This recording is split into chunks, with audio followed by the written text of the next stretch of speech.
लोकसभा उपाध्यक्ष पदावर विरोधकांचे लक्ष 18व्या लोकसभेचे पहिले अधिवेशन 24 जून पासून।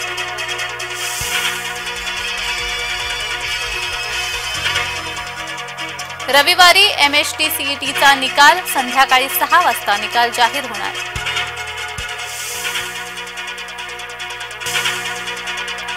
तोळ काढण्यापेक्षा तोडगा काढा, खासदार लंकेना काळजी जरांगीची। कोल्हापुरात पंचगंगेला जलपर्णीचा विळखा, रासायनिक पाण्यामुळे पंचगंगेत प्रदूषण। महादेव बेटिंग ॲप प्रकरण, वाशिमच्या भाजपा पदाधिकाऱ्याला अटक। कोकणात महायुतीत कलगीतुरा राणे सामंतांमध्ये फलक युद्ध।